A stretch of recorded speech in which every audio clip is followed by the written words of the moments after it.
is an android who attends a school for humans. His name is Takashi. Due to Isaac Asimov's postulates, these children are made to pass for humans. That day, the boy was looking at the vast sky on the ceiling, as he usually does. But that day, everything changed. That beautiful girl confessed her feelings to him. But everything is strange, because androids have no feelings, and it is impossible for them to assimilate emotions. Or perhaps that information is wrong, because that girl was not human either. She was an android just like him, and her name is Aiko. The boy asked her confidentially if she smoked. It was clear that many androids were familiar with that device, but it wasn't as favorable as many believed. In that android update, there was no possibility of an update with the word love, so they both decided to see if it was possible that their systems had been changed by superior updates. The boy had a Core 931. But the strange thing was that he had a graphics card integrated into his system. The girl had an older generation,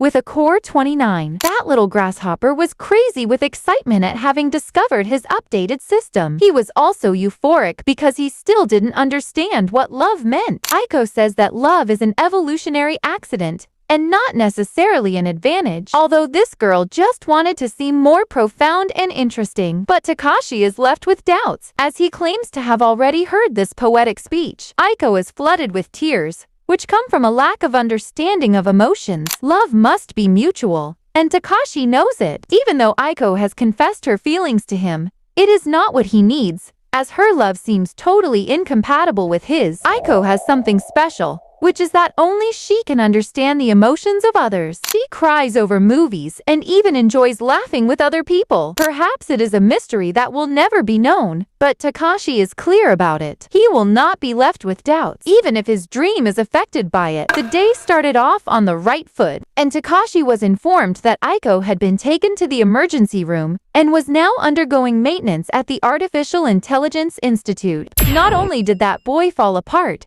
he also rushed to the place to resolve his doubt. But upon arriving, he was informed that Aiko had only been an experimental evolutionary android, and that thanks to the bond formed with Takashi, the experiment had been a resounding success. Aiko was no longer in any atom on Earth, but she was in a USB file, where Takashi would have the privilege of updating himself thanks to Aiko. But would that really cure the feelings of that android who was searching for love? Clearly not, because that little grasshopper was still wondering how she had found love for things and smiling at people. However, that android, in tears, wondered if he really loved Aiko. How she found love is something no one knows. It could have been a program, or easily an evolutionary error. We only know that since that unfortunate day, Takashi began to dream of that little loving girl.